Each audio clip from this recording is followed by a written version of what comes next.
guys, welcome back to my channel. My name is Allie. Today we're going over my August TBR. I'm also going to go over some of the new releases for August. I really love reading new releases. So yeah, there's quite a few this month. First, for the books that I already physically own. Everyone in This Room Will Someday Be Dead by Emily Austen. This is the book club pick for Books and Lala's membership channel. I actually started this already, so it should have been in my video where I talked about all the books I started this year and didn't finish. I got the library audiobook and it was really good, and I got rid of it thinking I would purchase it, never did. So I just purchased it. This is about our main character named Gilda, and she starts this job at a church, but I'm pretty sure she's atheist. I do know she's a lesbian. And I think the old lady that used to have her job died. And so I think our main character is like impersonating her, talking to her friend because her friend doesn't realize she's dead. But our main character is very interested and obsessed with death in general. Of what I listened to, I don't think I got very far. Probably got like 25 pages in, as I do with half the books on my shelf. Then I read the Booker Prize long list and I saw a book on it that I actually recognize. I got this last month. It's called Maps of Our Spectacular Bodies, a novel by Maddie Mortimer. It's at once a coming-of-age story, a meditation on the impacts of illness and death, and a kaleidoscopic journey through one woman's life, told in part by the insidious voice of her disease. I think she has cancer. So be prepared, I'm sure, to be sad, but I think it's gonna be really creative as well, because look at how this is structured. There's some crazy things going on in this book. We got some stuff all over the place, and a lot of it mostly seems to be in like stanzas, so I don't know, I'm a little intimidated. Oh look, bang. Especially because I read the first sentence, actually when I first got it in the mail, and I was like, I'm gonna have to wait on this one. The first sentence is, I, itch of ink, think of thing, plucked open at her start, no bigger than a capillary, no wiser than a cantaloupe, and quite optimistic about what my life would come to look like. But the shortlist is announced in September, and I definitely want to read it before I find out if it got to the shortlist, so I can either be very upset or very not caring. If you're interested in the Booker Prize, then you should definitely check out Kai Knows How to Read's channel. I watched their video on them reacting to the long list, and it was just so entertaining. And they're going to read all of them. So if you want to figure out what it's all about with actually having to read the books, check out this channel. I'll link the video down below. Now I have a few new releases from the last few months, just this year, I guess. So Everyone and Their Brother is talking about this book. It is so blue. I cannot even describe to you in person how blue this is. It kind of matches my outfit. It's Upgrade by Blake Crouch. I've never read a Blake Crouch book. Apparently this is about a person named Logan who is getting a brain upgrade. And in the Goodreads description, I didn't read the flap because I don't know if this is a thriller or just sci-fi, maybe a combo. On the Goodreads blurb, it said something about Logan's now more animal and less animal, something like that. I don't know. I'm excited, so excited just to be a part of the conversation. And then I want to read Woman Eating, a novel by Claire Coda. This is a sad girl literary fiction book, but our main character is a vampire. However, I hear it's very much maybe a slice of life, but very contemporary. And she is also, you know, needing to eat blood. I hear some people don't like how slow paced it is, but I feel for some reason that I'm just gonna absolutely love this book. As Lydia develops as a woman and an artist, she will learn that she must reconcile the conflicts within her, between her demon and human sides, her mixed ethnic heritage, and her relationship with food and in turn humans, if she is to find a way to exist in the world. Before any of this, however, she must eat. So it's giving me like sweet bitter. I DNF'd that book because I could only listen to descriptions of food for so long, but this is short, so I can deal with it. Then The Daughter of the Moon Goddess by Sulin Tan. This is a long time coming. I've been talking about this book for ages now, well, months. This is a romance fantasy or fantasy romance, maybe just a fantasy. I hear there's romance. And I think it's a retelling of Chinese mythology. I hear that there's a point in here that really drags near the middle, but that the ending is so effing worth it that like people were ready to DNF it, but then they finished it and they gave it 5 stars. So I'm ready to experience this, and I'm gonna keep that in mind if I start to get a little impatient with it, but I am so excited. I think the gist is that this girl, the princess, the daughter of the moon goddess, she's like banished from the moon to protect her mother or something like that. I'm gonna figure it out when I read it, so definitely subscribe if you want to see a vlog of this, because that will definitely be happening. Now, I did already mention the video where I talked about all of the books I started this year and haven't finished yet. I'm trying to make a real effort to get these read by the end of the year. So I'm starting with Clara and the Sun because Meredith with Reading with Merb, who you should definitely check out her channel, I'll link it down below. She said she's gonna unsubscribe if I don't read this book, which obviously she's kidding. But she is so right, because I only read, 11 pages of this, and I knew it was gonna be 5 stars. This is about AI named Clara, and she's made for like children to be like their toy and their friend and their comrade.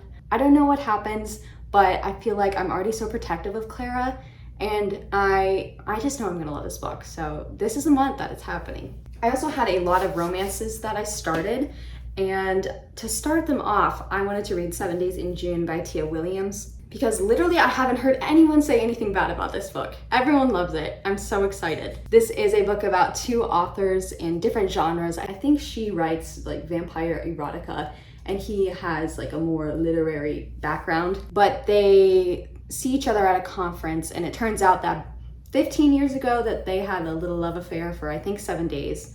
And then now they're going to go to a retreat, I didn't get that far, for another 7 days and reignite their passion. But as it turns out, in the flap it says they've been secretly writing to each other in their books throughout all of these years. That's so cute. I just bought this book, Confessions. This was a Literally Dead book club pick for a couple months ago, maybe last month. This is a translated book from Kanai Minato, and apparently everyone is obsessed with this thriller. Like, people are saying it's the best thriller they've ever read. It's some revenge story of like a teacher on middle school students. I don't know what it's about. I'm so excited to read it because it's small and people have hyped me up. Those are all the physical books that I am going to read in the month of August, and now I'm going to get into the August new releases. There are 16 of them that I'm mentioning here. Feel free to skip around because I feel like this is going to take 10 years. First, we have Thank You for Listening by Julia Whelan, and Julia Whelan has been the audio narrator for so many books. Gone Girl, all of the Emily Henry books.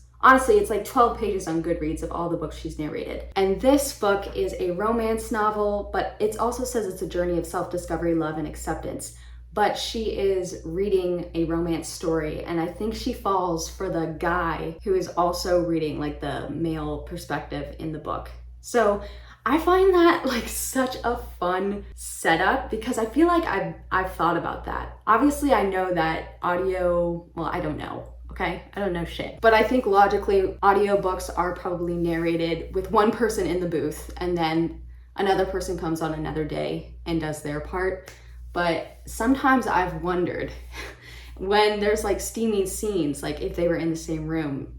Ooh. Then we have Dirt Creek by Haley Scrivener. This is a mystery thriller. I'm trying to get a little bit more into mystery thrillers. Okay, this one sounds interesting because, well, the setup is there's a small town in rural Australia and a 12-year-old girl goes missing, and the 12-year-old girl's friend is trying to solve the murder, but there's also a detective. I don't really know how that works out, but I want a 12-year-old detective, okay? But the really cool part is that it says it's punctuated by a Greek chorus, like in Hercules. That's so cool. Now a couple romances. The Feeling of Falling in Love by Mason Dever. I saw this cover and I was like, I have to have that. I have to. This sounds pretty standard for a romance. So this guy is going to, I think, his brother's wedding, and he's flying with his childhood friend, and I think he confesses his love to him, but he rejects him, which is an awkward flight, I'm assuming. And our main character still has to go to the wedding, and so does the childhood friend. So our main character makes his roommate Wyatt go.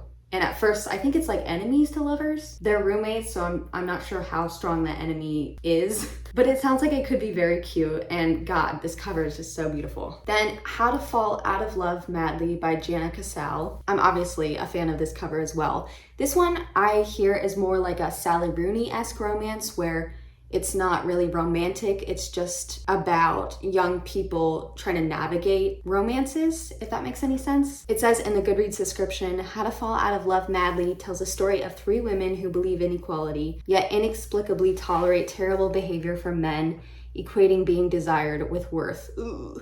As Joy, Annie, and Celine grapple with the ways their lives have been subverted by the forces of gender, money, power, and the need for intimacy, they realize their futures will be determined by how hard they'll fight to reclaim control. So it could be pretty intense, it sounds like. Then we have a tidy ending, and at first glance, I thought this was gonna be like a, oh my gosh, what's the book called? Something is killing it.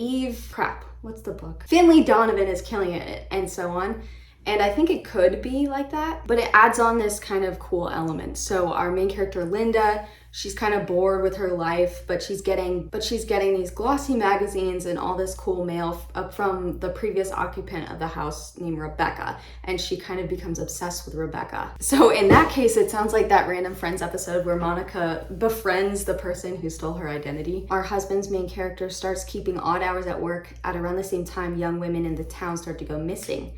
So I guess Linda tries to track down Rebecca for some godforsaken reason. And it says the grass isn't always greener and you can't change who you really are. Some secrets can't stay buried forever. So this could turn very silly, or it could be really fun, or maybe it could turn really dark. Who knows? I hope it's all of the above, honestly. Then we have the book eaters, and for some reason I was judging this cover. It looked, I don't know, it looked kind of lame. Sorry to be rude, but I started reading the synopsis. It's kind of short, so I'm just gonna read it. Out on the Yorkshire moors lives a secret line of people for whom books are food and who retain all of a book's content after eating it. To them, spy novels are a peppery snack, romance novels are sweet and delicious, they are. Eating a map can help them remember destinations, and children, when they misbehave, are forced to eat dry, musty pages from dictionaries. Devon is part of the family, an old and reclusive clan of book eaters. Her brothers grew up feasting on stories of valor and adventure, and Devon, like all other book eater women, is raised on a carefully curated diet of fairy tales and cautionary stories. But real life doesn't always come with happy endings. This is the cool part. As Devon learns when her son is born with a rare and darker kind of hunger, not for books, but for human minds. That sounds so cool. Next, we have Mad About You by Vari McFarlane, and I've read a couple Vari McFarlane's, this book, and I just recently read this a couple months ago. I really loved about 60% of this. It was like 5 stars, and then it turned into like a 1 star. But I loved so much of the writing that I was like, I will read whatever she publishes next. This is about a girl named Harriet, and her perfect boyfriend proposes to her and she freaks out and she leaves his ass. And she's trying to find a new apartment, and so she moves in with this random dude named Cal. Apparently he's a hopeless romantic, so I think she might be the grumpy to his sunshine. She has like really dark secrets, something like that. Obviously they're gonna fall in love, but I really like the darker, or like the grief aspect in this book and how it was written. Plus, there were parts of this book that made me laugh out loud. So I'm excited for this, Mad About You, and I hope it's excellent. Next, I have a nonfiction, All the Living and the Dead by Haley Campbell. It's about her obsession with death, but also she's interviewing all of these people, and bombers, executioners, detectives, crime scene cleaners, things like that. So I don't know why, I just thought it sounded so cool. I've never read anything like that. Then we have The Honeys by Ryan LaSala. I've seen this compared to Summer Sons a lot. I did really enjoy that, so I'm interested in this. This is YA, which makes me a little cautious about the amount of horror because it is classified as horror. I hope it's intense. This book is about Mars, and Mars has a twin sister who is found dead.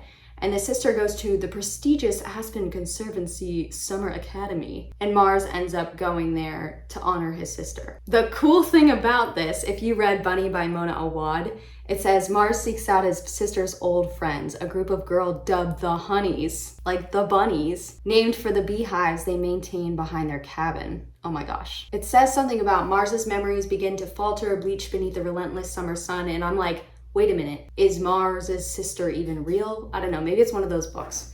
We will see, I'm intrigued. You're probably gonna see me in a very different outfit in just a second, but I have to go live, so I'll be right back. Hey guys, it's much later, but I had to do something, so sorry for this switch of scenery. I've shattered the illusion. I think I have 6 more books to talk about, so let me quickly go through them. We have Paul by Daisy Lafarge. This is, I think, contemporary literary fiction about a girl who's trapped in a toxic relationship with an older dude. I think it was previously released in the UK last year, but I don't know, something about the description on Goodreads makes me think that he might be like a cult leader. And even though I haven't read Cleopatra and Frankenstein, I feel like it's a similar vibe. Not sure why, but it kind of looks similar, just I don't know. Then we have Daphne by Josh Malerman. This is my first Josh Malerman that I'll be reading in real time. I've only ever read A House at the Bottom of a Lake, and I gave it 5 stars. I really loved it. This author also wrote Bird Box, which was turned into a movie. I haven't read the book or watched the movie. It does sound really similar to a lot of horror stories about like young teens. It's the summer before college, and our main character, the night before a big game, they all come together and they start telling scary stories. And one of them is a ghost story about Daphne, a girl who went to their school many years ago and died under mysterious circumstances. Some say she was murdered, others say that she died at her own hand. And some say that Daphne is a murderer herself. They also say that Daphne is still out there obsessed with revenge and will appear to kill again anytime someone thinks about her. And then everyone starts dropping off. So it's your classic horror movie. I don't usually enjoy those, but at the very end, it says it's an innovative new vision of classic horror. So I think there's gonna be a twist, just like there was weirdness in here and ambiguity. I feel like Josh Malerman might take something out of his back pocket. Plus, this cover is really creepy. Then we have Babel, which I'm actually really scared about because I never read The Poppy War, but I loved this cover and I wanted to kind of get into this historical fiction, fantasy, high fantasy, whatever. But I am so scared of historical fiction, whether it's based on reality or not. I get easily overwhelmed and I just feel stupid. And just based on the title of this, so it says Babel and then it says, or the necessity of violence, an arcane history of the Oxford Translators' Revolution. I don't know if I'm ready for that. And I'm scared. Reading the Goodreads synopsis does not make me feel any better. It's set in 1828. It's about an orphan who gets into Oxford or is preparing to get into Oxford. And there's a prestigious Royal Institute of Translation, also known as Babbel, which I think is like an app to learn about other languages. So I wonder if this has like any truth to it. But then it goes on to say that Babbel is the world's center of translation and more importantly of silver working, and how these enchanted silver bars have magical effects. And it does sound kind of like what I thought the Jade City series would be about, but scarier. So like scarier in a I'm not smart enough for this. So I definitely want to get it, but I feel like I might take my time with this and not pressure myself to read it in 2 days. Then we have something that sounds very, very sweet and uplifting, The Very Secret Society of Irregular Witches by Sangu Mandana. And I don't know, this is just like, this cover makes me happy. We have an orphan witch, and the only rule in this kingdom is you can't like obviously tell other people that you're a witch, but you also can't go around other witches because people can tell, I don't know how. Their powers will mingle and draw attention. But anyway, she does these YouTube videos where she like does magic tricks, but she does them just fake enough to make it look like she's a regular human being, except someone sees them and they invite her to travel to the remote and mysterious Nowhere House to teach 3 young witches how to control their magic. It sounds like there's gonna be a romance in it with the handsome and prickly librarian, which sounds like my type of romance. But of course there's a threat that somehow comes to them. I'm not sure what it is. And she has to protect her newfound family. So I'm excited to read this. I think it'll be a fast read. It has a 4.43 average rating on Goodreads right now, but there's only 272 reviews. So we'll see. Then we have A Dreadful Splendor, which sounds kind of like very similar genres to the last one. We have mystery, fiction, romance, historical fiction, gothic, thriller. In this spectacularly imaginative and ghoulishly fun gothic murder mystery brimming with romance, betrayals, and chills, a fake spiritualist is summoned to hold a seance for a bride who died on the eve before her wedding. But as nefarious secrets are revealed, the line between hoax and haunting blurs. Hopefully this is good and fun and maybe creepy. We'll see. It sounds more fun than creepy, but I'll be into either. And then lastly, we have Daisy Darker by Alice Feeney. I feel like I've seen this cover a lot of places. It sounds like a And Then There Were None by Agatha Christie retelling, where she's in this house and I think it's like a family reunion and they all start dropping dead. Kind of sounds like Daphne by Josh Malerman, but maybe less scary. And it's about like family secrets coming out. It actually sounds kind of boring now that I think about it. I like thrillers where, I don't know, I'm not gonna talk shit about a book I haven't read yet, so I'm gonna shut my mouth This has a 4.15 rating and there's over 1,000 ratings so far on Goodreads. And I'm wondering if I should read And Then There Were None by Agatha Christie. I think I've read it before, or maybe just read the synopsis 100 times. Anyway, that's it for the video. Thank you so much for watching. If you have read any of the books that I was talking about, or if you are pre-ordering or excited about any of the new releases, let me know below. Make sure to check out the accounts I mentioned down below as well. And oh, if you guys like TBR games, Reading with Merv, who I mentioned earlier, she actually created her own TBR game and she put so much work and effort into it. It's honestly like dazzling. It's crazy. And you can watch her play it and pick her books. So I will link that video down below as well. All right, guys, I'll see you soon. Bye.